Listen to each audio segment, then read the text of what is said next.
with Marissa. Thank you, Hello. Marissa, Yes. for joining us. So, we want to know more about you. Tell us how long you've been living in Naples and what you're up to these days. What business or what are you involved in? Yeah, so I'm involved in all sorts of things. Born and raised in Naples, as we talked a little bit about before we hopped on here. And my family's from Naples, so we're all just kind of long-time, generational Naples people forever. And I personally never want to leave because I love it here. I'm like, we like are so nice with our landscapes, and there's no trash. We're so spoiled. But my business, it's called Sun Happens, and it's a play on shit happens, but that sun happens too. And you can create your own sunshine if you're willing to do the work. So when I started this business, it started out as a podcast 3 years ago, and it really just was positivity and personal development. And as I've evolved and as I've grown and gone through, some hard things, it's kind of turned more into how do you do the work to heal, and really wanting to help other people do that. So I do that through my podcast. I do that. I co-authored a book, so I have a chapter in a book. I do speaking things, and then I have my coaching business where I coach women one-on-one, where I speak directly to them about divorce and kind of figure out what they need and how to help them. I always like to say find their joy or their sunshine again. Yeah. Is it all geared around divorce? It's kind of turned that way, just because of my experience. So like my motto, which is a real fun motto, is that I've been married and divorced twice before 30. And some people love that motto. Some people really hate it. But we had talked a little bit about going viral earlier, and that's not always the goal, but somehow I went viral on TikTok for being married and divorced twice before 30. And I had received a lot of criticism and backlash for that. And so this is kind of a funny story I tell all the time, but the UK Daily Mail wrote an article about it. So in March, I woke up at like 4:30 in the morning, and it was like, life coach branded a joke after revealing she's been married and divorced twice before 30. And I'm like reading it, and it's like, she's damaged, she's defective, what a joke, like these horrible things. And in my head, I was like, there's just no way that I allow anyone or anything to make me feel like I can't take this part of me and use it for good. And so I think that was kind of the moment that I was like, you know what, there are millions of women out there and men who either are thinking about leaving their marriage or have already left their marriage, and they're feeling a lot of fear, grief, shame, whatever it may be. And my heart is, I don't ever want anyone to go through that alone, and on top of that feel like they're getting shamed or bullied or whatever for it. So it has kind of turned into, right now it's more divorce. Yeah. Which is funny, right? Because every time that someone comments something negative, it just helps the algorithm, and it actually helps the person.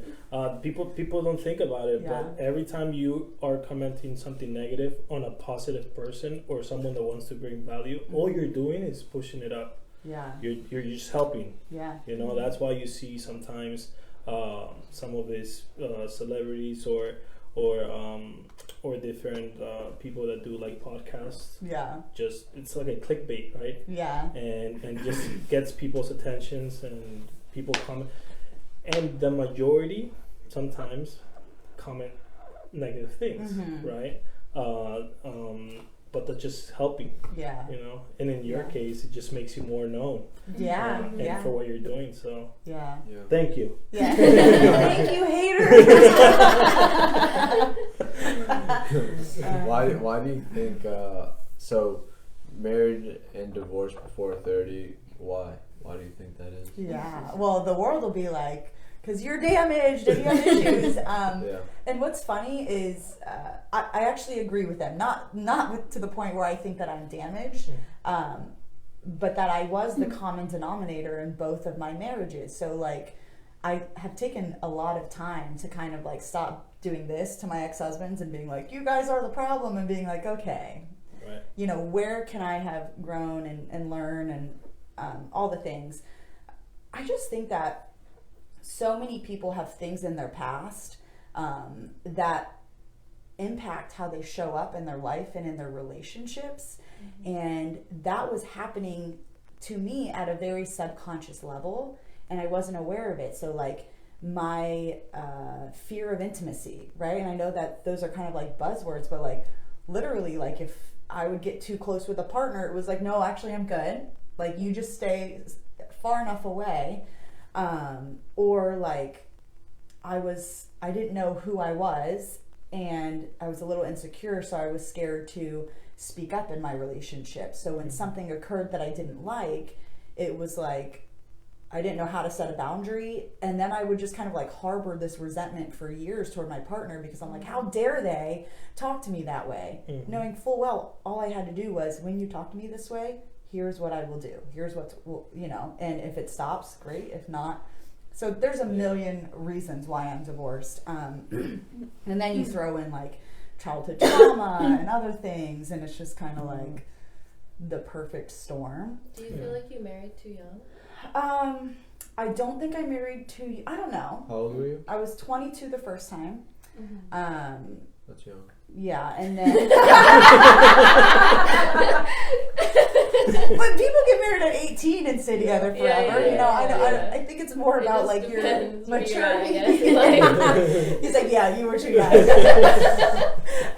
Maybe not too young, but 22 is young. Yeah, well, and then, you know, I did that thing where I got out of one marriage and then I immediately jumped into another marriage. Really? Yeah. Well, how old were you in the second one? 27. 27. But the first marriage was like a year long, right? Right. And then that ended at age like 24, because it was like the end of 22 that I got married. And then before that divorce was finalized was when I met my second ex-husband.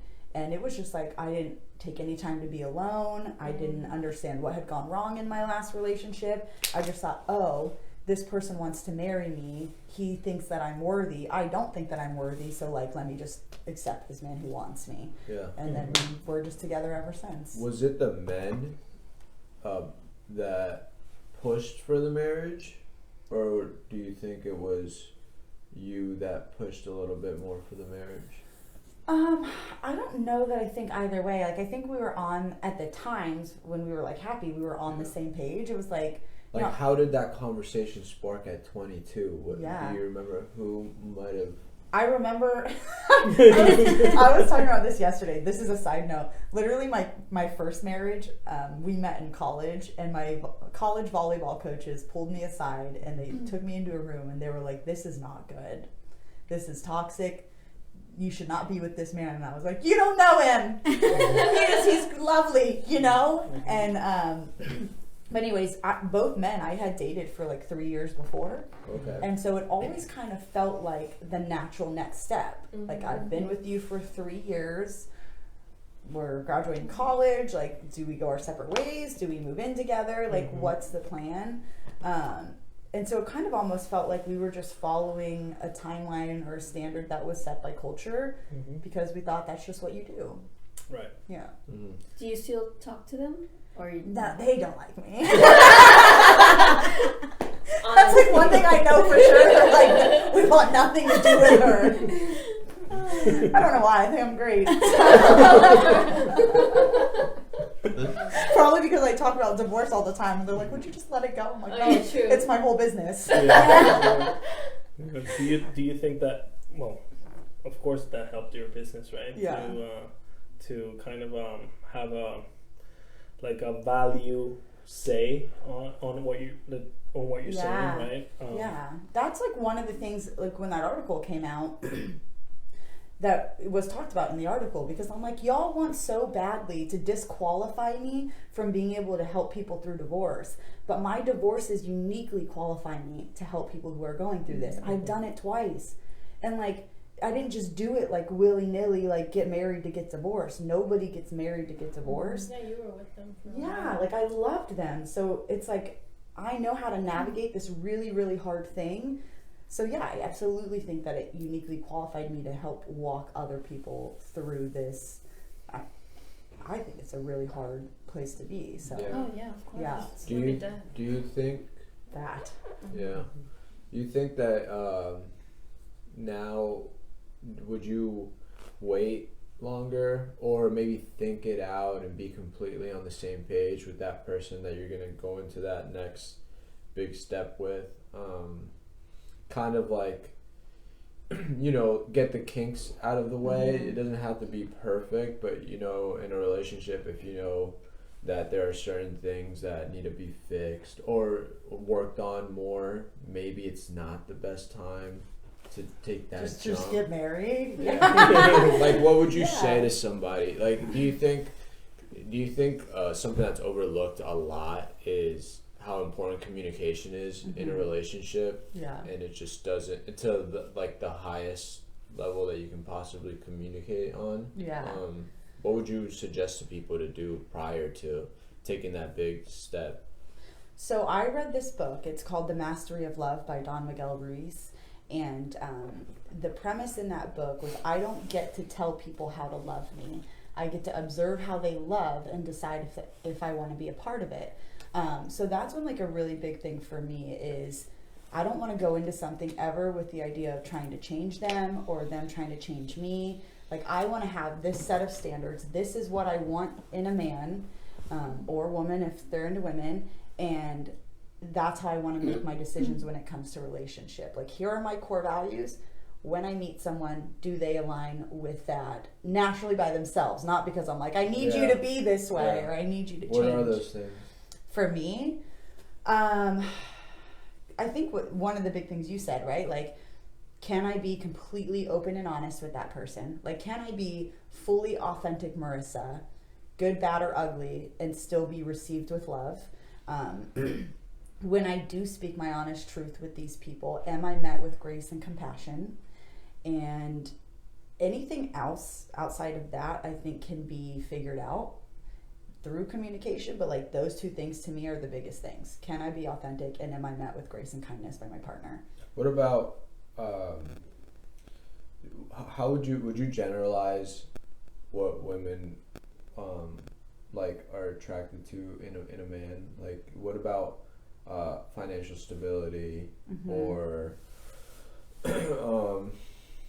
confidence or things of that nature? Would you say that those things play a big role in? Yeah, I mean, I think it's probably a little bit different for everyone, but there are some overarching things where it's of course this is what we want in a man, right? One of those things you mentioned, financial stability. I used to feel so bad for wanting that in a man, but now I'm wait a second, of course, I'm good with my money. I would want a dude who's good with his money. Yeah. Big thing for me, like you said, confidence is that security. Yeah. A man that's not secure in himself will literally bring you down to the depths of hell. Yeah. Right? Jealous about where you're going, jealous about who you're talking to, projecting themselves onto you. So that confidence is just chef's kiss if they have it. It's so good. Right. I think that there's a lot of common things that both men and women want in who they're seeking. If it's a group of men or a group of women, and you see somebody, or you can kind of there is common things in that people are thinking, right? That it's not a bad. I don't think it's bad. I think that kind of in today's time, it's almost being generalizing things is a bad thing. Yeah. When it's not necessarily the case all the time. It is okay that if somebody's doing great, I would feel more attracted to somebody that's doing great than somebody that's doing terrible. Yeah, 1000%. Right. So yeah, and even to add to that, I think things that both genders I think are, do I feel safe with this person? And then for me, and I think a lot of women, we're kind of looking at men and we're how good is their emotional intelligence? Are they able to understand and have empathy for me and what I'm feeling? Do they understand their own feelings? Can we hold space for each other? So for me, I feel like I have like these like, to your point, general, like, am I safe? The emotional intelligence, are they secure, confident? And then if they are, then that shows up in their life in the ways that you're talking about of they're doing really well in life, and whether it be like their personal health and fitness, whether it be in their business or their family life, all of the things. Do you feel you lean more to the traditional old school way as opposed to this new modern way? Well, what do you mean? What's the new modern way? I need some clarification. You know, like little things, like, you know, how people meet, you mean? No, not how people meet, but how they like little things, like a man opening the door for a woman, and now today, you know, women want to open the door for men. Like that's what I some mean. women even propose now to men. I think I'm a little bit of both. Like, I love a man that wants to open my door and like pay for me to go on dates, and is just like the overall gentleman, protector, walks on that side of the sidewalk, you know, all of the things. On the other end, though, when I'm in a relationship with someone, I'm very unconventional. I just had this conversation with a guy I'm getting to know yesterday. I'm like, if we were to ever, you know, maybe date, like, you good with like, I don't want to stay in the same bed as my partner all the time. I don't like to cook. I have a very regimented like lifestyle. It doesn't involve me cooking, but it involves me eating well. I hate cleaning, so like, can we pay for a cleaning service? You know, like, At least you're upfront about all that. yeah, like, I just really support figuring out who you are, and then how do you best work with someone else to like do what works best for the couple, rather than following what society or someone else says you should do. Yeah. Do you want to get married again? I mean, you're young. Yeah, I have a lot of anxiety around it still, you know, and something about all the public shame will make you think twice. I think if I found the right partner that I really truly felt safe with and good with, I would definitely consider it. But to me, at this point, it's a legal document, and I know that can be very insensitive to say that. But when you have someone that you have a great partnership with, you don't need a piece of paper to say that. Like, you just are good to each other, you know. So you don't have what kids, do you guys right? think about that? You're married. You don't have kids. No kids. About what? Marriage? Yeah. About the paper? About the Because I've heard that subject before. yeah. It's funny But it's- because it's funny. It's just a paper, which it is. I've but said at the that same before. Yeah. It's just that it's not about But the it's paper. not about the paper. Yeah, I think it's more like about The signature. the signature. Do you agree to do this? Sell your soul. No, I'm just kidding. No, I truly believe that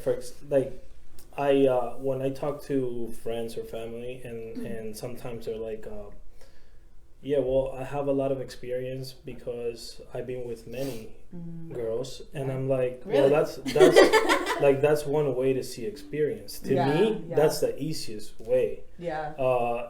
The hardest way is when I see someone with one person for a long time. That's what I kind of like analyze a little bit more. So because I do know that we've been together for 21 years almost, and I love that. and Goals. and I know that either there's two things: either they went through everything together, or one is holding back on a lot of things. And I've seen both. In our case, I think like we found each other very young, and we experienced we experienced everything together, goods, bads, and also growing up together, right? Because you're 15, you're growing up together, literally. So, and I've lived. They were 8. Most of my life. They were 4. No, and I lived most of my life with the person more than alone. Yeah. Yeah, we lived together 10 years before we got married. Yeah, so I think I think if I had to do it again, I'll probably do many things the same way. Yeah. And just of course, like there's always something to fix, right? But you just it's a learning process, Yeah. right? And in between that learning, there is things that you have to get better as a person, also get better as a couple, Yeah. right? But you have to go through it. You have to. But go I don't through agree it. with the whole paper thing. Yeah. I mean, I feel that yes, it is a paper thing, but it's like a legal document that's bonding you for life. Yeah. You know, more than just being a couple that if you're living together, spending time together, yeah, it's like you're married because Yeah. you're living the married life. Yeah. But just knowing But the that, paper makes it harder, right? Like they can't just walk out on you. and you can just Yeah, they literally can. go and But the whole message behind they the paper is can't, supposed but- to be that they can't just Right. like up and leave. That's It's what like- they shouldn't do. it's like, for they example- should make them think about it, Yes. spend time on it, because it's a process. Yeah. It's sure is. money. It's and like it, and it makes it more $400. difficult. 800 At least. But and it makes it more difficult when there's children involved Yeah. too. yeah. You I know, and yeah. the I whole think child support and just the like in whole, business. you know, Yeah. I think just like in business, right? A handshake could be the best contract, right? But if anything goes wrong, you need paper, right? So, Yeah. so it's I don't know. It's just kind of like the process. I don't see that's important at all. Yeah. But in marriage, but I do think that it's part of the whole, like the process of it. Yeah. You're signing something, kind of like okay, we agreed to something, right? Yeah. But It's like a really, the agreement tradition. is between both Yeah. people. And it's a right? contract. Yeah, I mean, it is. It's not in yeah. a stone business way, but it's a contract saying we agree to care for each other and love each other and in a little bit more commitment than not with the papers. And that's something I actually thought a lot about too when I was like deciding whether or not I should get my divorce. Because people are like, well, you got married. And I'm like, I signed a contract to be loved and to feel safe and all of these things. And I don't feel that we're doing that for each other. Right. And so in my head, the contract wasn't being honored. But when done correctly, like, of course, like the contract is in place for a reason and it holds importance and it should be valued. And at the same time, with what you're saying, sometimes people think, okay, I'm just gonna sign the contract and now my relationship is gonna be different. Yeah. Well, it should be. Yeah. It should be different before you sign it. Yeah, to touch on You that, know? were you feeling that way prior to the contract? Or to the contract. That's what it's called.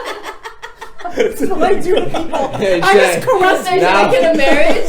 Now, hey, Making Shay. it It's not sound called so a like marriage anymore. It's called a Shay, contract. now I'm gonna say, oh, you want to do the contract? What So I is written up a contract for your review. So that's what you really want to contract? Oh my god. No, but I'm prior to getting married, were you feeling that way, or was like were you feeling already not loved, not safe, prior to getting married, or did that start happening? Did you start feeling that way after you got married? And if was it different? and when if that's you the got case, married? how far into your marriage did you feel like did the thought divorce come into your mind? That is a funny question. I think that I did not feel safe prior, at least with my second marriage, but I didn't know that. Like, it wasn't on a conscious level yet. It was more of like, And what does safe mean? safe to me means like emotionally safe. So like not like I was never at any like risk for like physical harm or anything like that with my ex. I didn't feel like I could come to him and be open and honest and that I would receive that grace and compassion. I felt like there would be an argument or someone would get triggered or I would get yelled at or mocked. Like there just wasn't like a mutual like kindness for each other. So I guess I equate safety to kindness. Okay. And so I don't think I felt safe prior to either of the marriages. I just didn't know it. And I had grown up with a considerable amount of chaos. Like, people were alcoholics, had a lot of addicts in my family. So the men in my family, the example that I had were people who were struggling through addiction and didn't know how to manage their own emotions. And so when I met a man and he was attractive and he didn't do drugs, I was like, great, this must be all that's necessary, because that's my prince. That's what I knew, you know. Yeah. And so, no, I didn't feel safe, but I didn't know it. And then once I got into the marriage, I would get into it, and then I'd be like, oh crap, you know, I don't think I'm supposed to be here.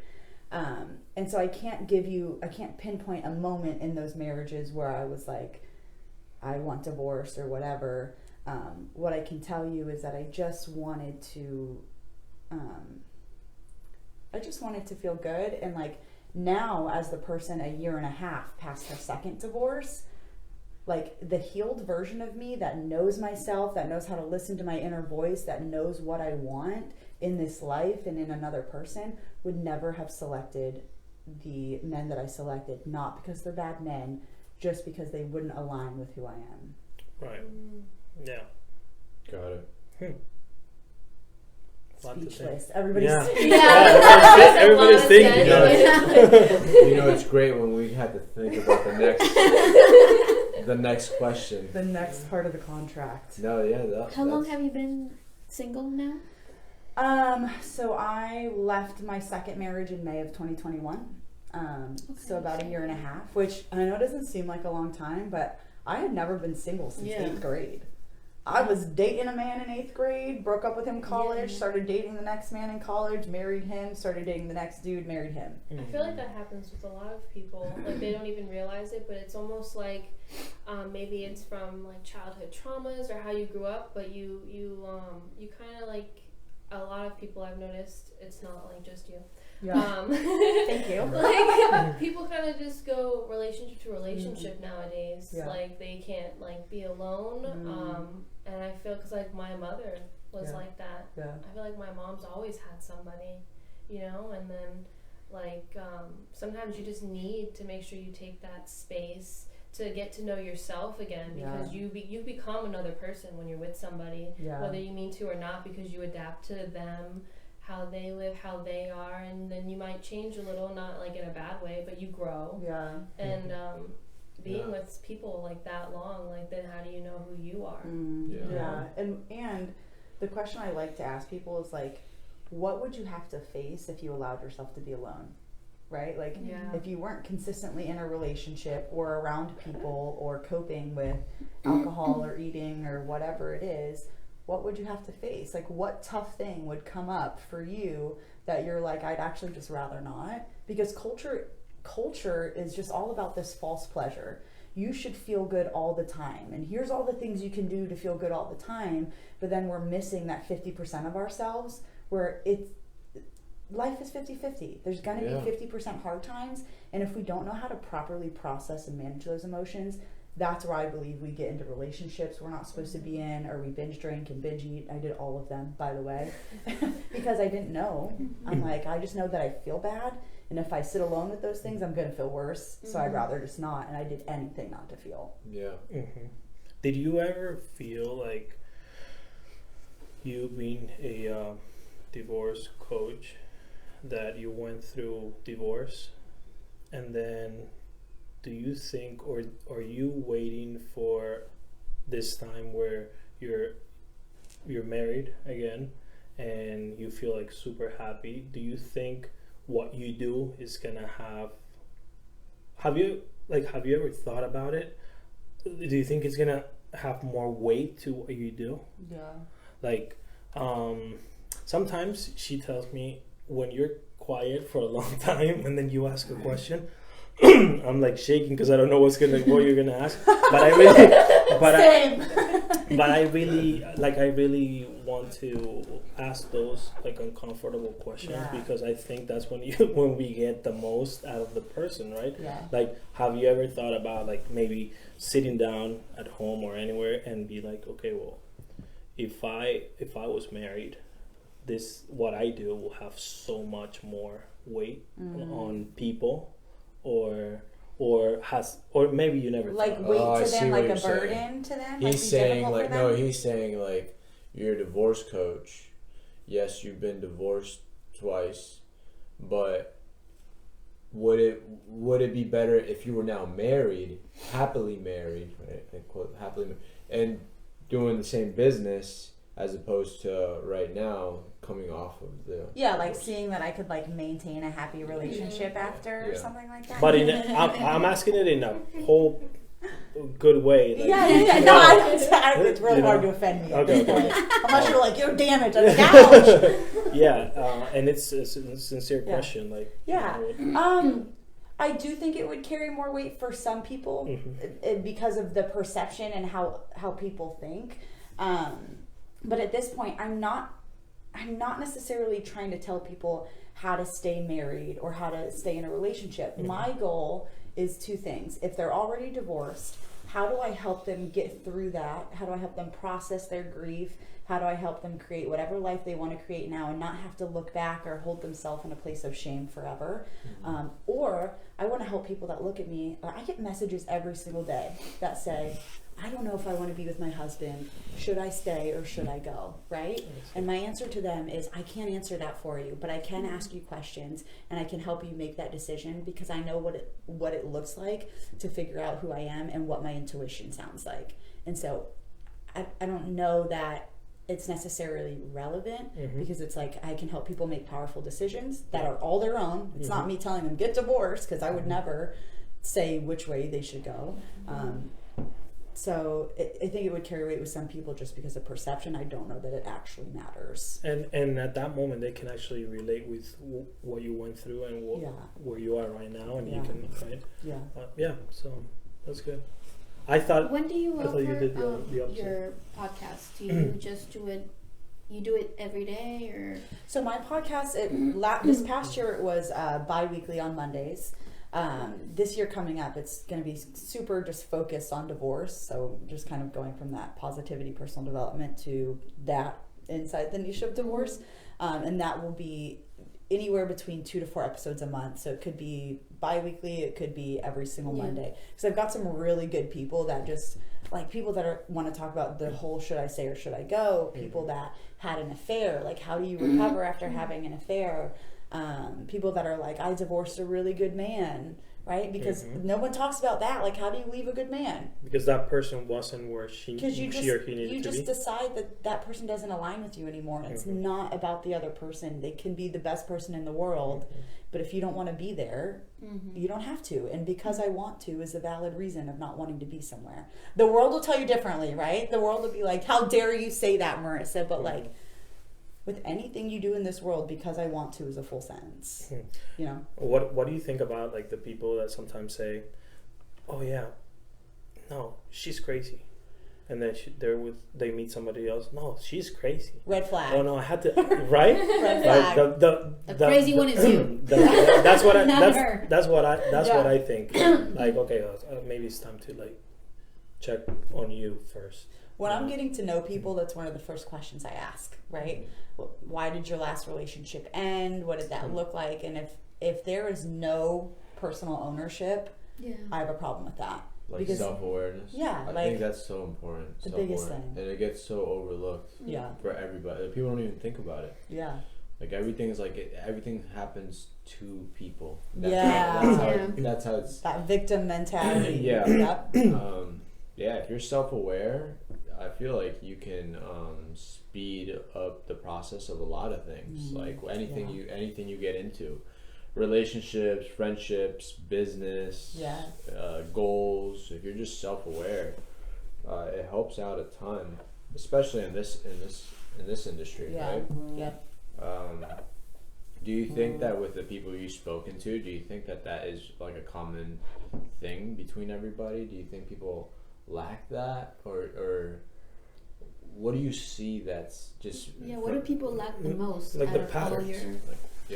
In the dating world, or generally, like, or people like I'm talking people to? that are like, I feel like my relationship's not good, or I think I'm gonna leave. I want to leave mine.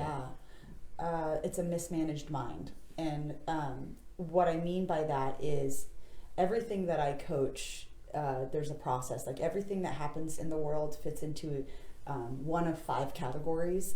And so we all have things in life that happen to us or around us or whatever. And these are like our circumstances. So somebody gets in a car crash on December 18th, like that's a fact. Somebody got into a car crash. This actually, is a neutral thing. It is just the reality. It is just the fact of what has happened to us. This doesn't mean anything until we have a thought about it. And our thoughts create our feelings, and our feelings trigger an action, and our actions create our results. So a lot of times when people come to me and they're like, I'm not happy in my relationship, it usually, unless it's like an abusive situation, it usually has nothing to do with the other person. A relationship is nothing more than the way we're thinking. And that's anything. You bring me anyone in this world to be coached, they could be like, I hate my cat. And I'd be like, well, it's because you're thinking you hate your cat. Like, you know? And so, yeah, it's just that mismanaged mind. And a lot of people have these thoughts that are kind of below their consciousness that they're thinking every single day that are affecting how they show up in the world. So like, just like we were talking about insecure men earlier, like if I'm a man and I subconsciously don't believe I'm worthy or I have value, of course I'm going to try to control a woman or make her feel less than or make sure she's not talking to other dudes. But if I know I have value and I'm worthy simply by existing, I don't have this feeling of worthlessness, and that drives the actions of trying to control my person. And that's the only type of woman that you're going to be attracting, because 1000%. someone that has their shit together will not allow that. Who knows they have value. And so that's what I'm saying, like it always starts with your thoughts. All the time. So, and there's a lot of, like trash information out there. Just with social media, the internet, there's just so much BS out there that people are consuming all of this every single minute of the day, that it kind of alters your own thought process. Like you kind of know what's right, what's wrong, but then once it gets mixed in with all this crap, it's like, well, maybe it's not that wrong. Well, and you have to learn to question things, right? That was the biggest thing for me. Is I would think something, I don't even know an example, but say my boss said something to me, right? He was like, hey, I really need you to fix this on this report.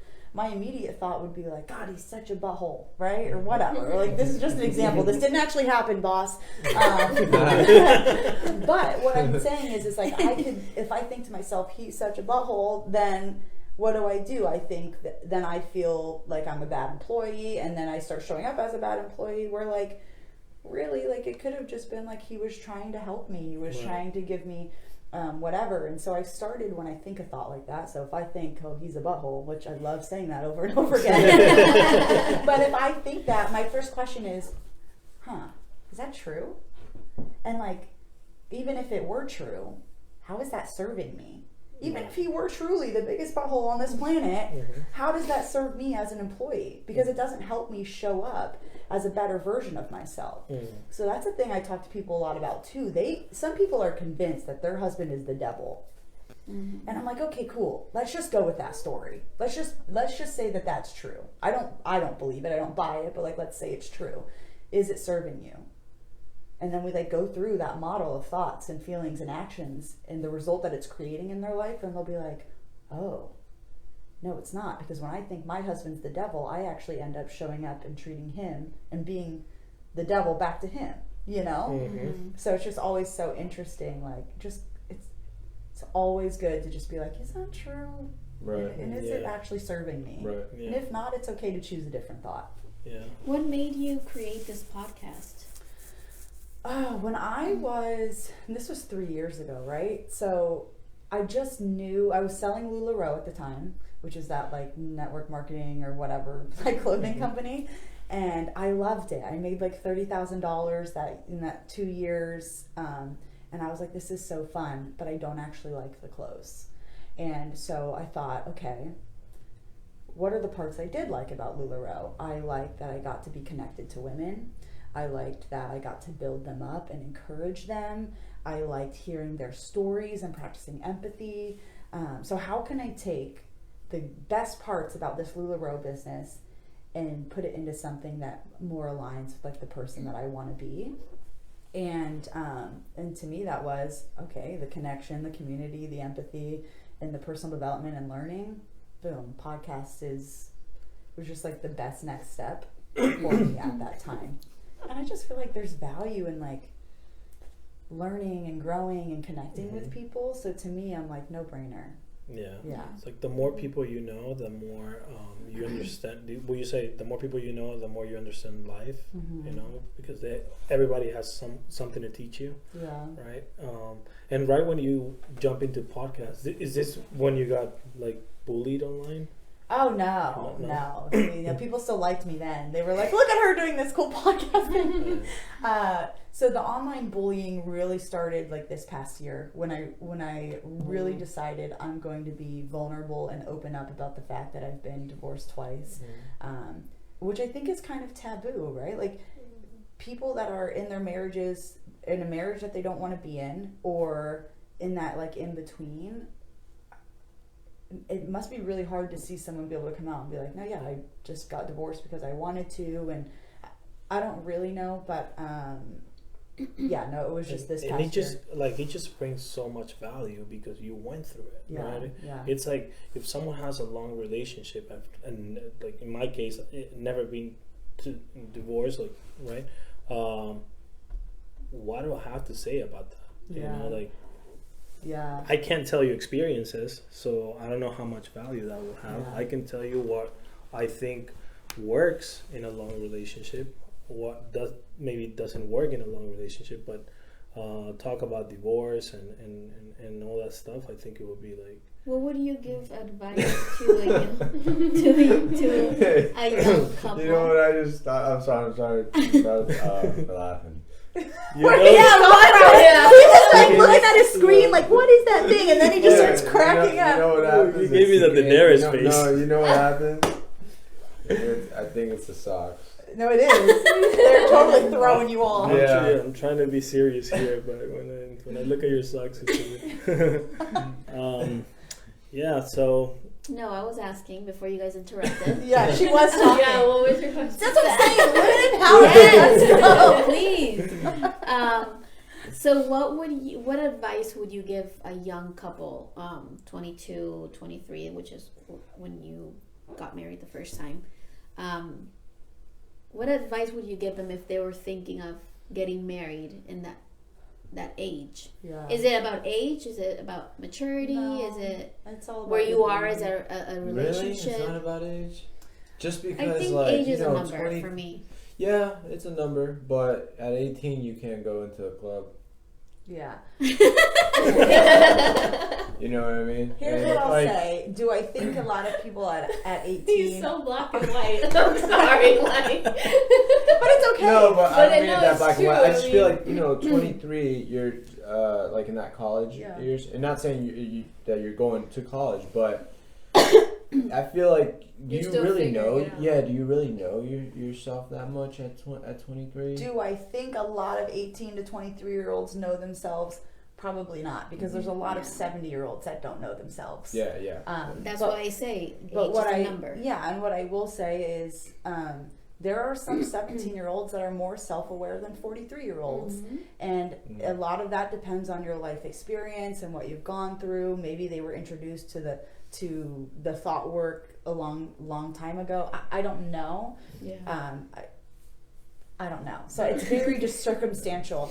If I had to give anyone, not just a young couple, advice, I think it would be to start with your mind and do like a what I call a mind audit.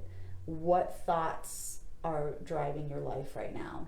And because what I would never want to do is have someone make a decision about their life, whether it's marriage or divorce, if it's not from a clean space. And it's not from a clean space if you're having all of these thoughts run rampant in your mind that you don't even know are there. And some of them are probably really negative. And like the question I always ask people when they're deciding whether or not to get divorced is, what if you could be happy either way? What if you could stay married and just have the best freaking life and get divorced and also have the best life? Then which one would you choose? To me, that's choosing and making a decision from a clean space, not I hate him, this is terrible, I have to leave or I'll never be happy. Because that's not true. If you have a mismanaged mind, you're going to have the same issue from one marriage to another marriage to single. Yeah. Yeah. All the same. Yeah. Yeah.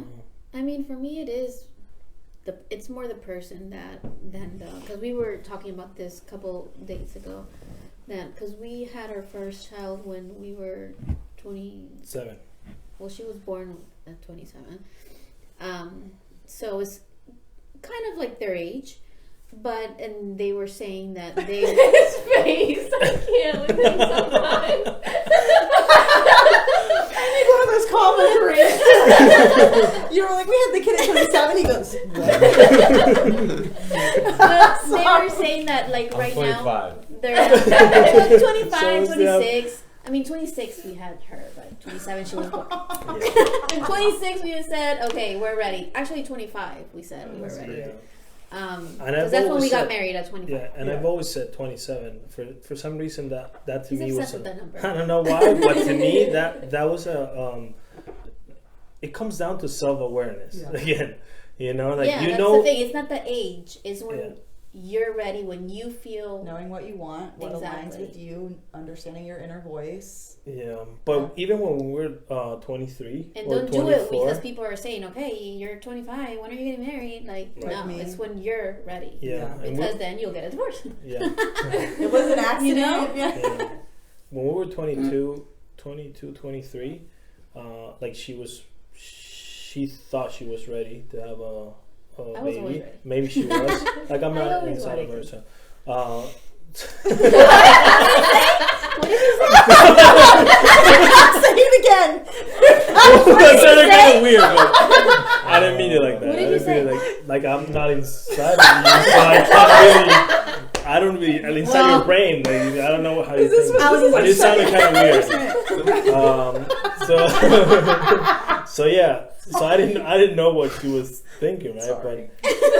But to me, I wasn't ready Yeah. at 22, Yeah. 23. I But your felt like that. circumstances were also different. You guys were together a long time. Oh yeah. 10 years before you got married. We've That's a long we've time. like we've learned how to you, like, knew be each other. I was about to together. propose. I'm like, okay, come on. They're like, give me the contract. I've always liked to take my time on things that are important, right? And I like to do them when I When I think it's the right time, right? Because That's I think that's it's a beautiful. decision. But that's something right? that I think women have no control over. Yeah. Okay, so it's when the guy is ready. Okay, let's wait. When is he ready? No, You it's know? both of you. It's totally No, both but of like, you. okay, I mean because But because we the can't thought propose. process, yeah, because the thought, You know, if if we go we're to ready, traditional who stuff, cares if Nowadays, you're women ready? do it if now. we Who go to cares if a woman's traditional ready? stuff, it's because most of the time with men, it's the financial thing. Mm-hmm. You know, you feel like, oh, I can't, like, we want to take care of the person we're with in every aspect. And I think that a lot of men think that, you know, I'm not ready, you know, like I Yeah. can't provide, I can't, because these are things that you're taught, and I don't think they're bad things. I love that traditional way. I think my parents are old. But I feel too that if you're already living with the person and you're already having that married life, Mhm. it's the same thing. That's Right? definitely a big advantage. There's the contract. Yeah. And you have to sign it, or else you'll probably Yeah. die or something. I do believe in living with the person before you get married. Like before, it Yes. used to be different. Before, But that's I do the thing think that that's I don't agree. that's good Yeah. because Tradition. Yeah. it gives you the experience without signing the contract. That's very true because people are different when you live with them Oh, yeah. compared to when you just see them Yeah. when you want to. Oh, Yeah. And then when you master that, it's like like And if It's after almost like that a you lot of- like it, okay, a lot of check. checks. We're ready. Yeah. But before it was okay, we're married, we're now gonna live together. So what if you don't like living with that person? Yeah, listen, I lived with both of my men before we Before. got married, right? So I don't think it really, there's a right or wrong way to do it. But again, if a relationship is just our thoughts about another person, then it's really just about how you're thinking of them. If I'm thinking, well, he should do the dishes more, or I can't like him, Right. then you're not going to like him until he does what you think he should be doing. But then there's always going to be something else you think that they should be doing. Like, it's just all about the brain, no matter what. Like, literally, like, you guys are in a relationship, right? Like, if he's just like sitting here doing nothing, you'll have a thought about that. And it could be, wow, look at him just breathing, so annoying, right? Or it People could are be like that. yeah, That'll be with the or- contract or without the contract. Right, but or it could be, oh wow, like look at him sitting there all calm, cool, collected, confident, and the way you think about this scenario is how you're going to view and feel about him. Yeah. That's very true. It's how you Yeah. decide So admiration, to That's live. a great. huge thing. Just all thoughts. I would want to think thoughts that make me admire my partner. Right. Right? Like, wow, he's so smart. And how's that make me feel? Probably admiration or respect or whatever it may be. But it's just, we're all like just looking through a filter of our thoughts. And but the cool thing is, once we know they're there, we get to choose them. Right? And maybe some thoughts stick and they're hard to get rid of. But once there's an awareness around it, I can then say like say you thought the bad thought, right? Like, oh wow, look at him sitting there all annoying. Now that you're aware of it, you can kind of be like, oh, do I really think he's annoying? No, like so I hear you. Like that has to come from brain. somewhere else. Yeah. Like women that think that way, that has to be something personal. Because how can you have your partner next to you and then think something so simple like, God, even his breathing's annoying. Like, what's wrong with that person to think that way? The brain does that. Like, you have the primitive brain and then you have your prefrontal cortex. And as a human, your brain is always firing off shit. And it could be good, bad, or ugly. It's always going to have a thought. And so a lot of people will identify with their thoughts. But I think it's when you learn to become an observer of your thoughts. So if I'm just an observer, my brain can say, wow, that man's annoying. And I can just be like, oh, I mean, that was not a nice thought, but I'm just going to let that one fly by and choose to believe better things about my partner or whatever it may be. Right. If you ever get married again, would you still have a podcast about divorce, or would you think about shifting to now having a successful marriage? What do you see yourself in the future?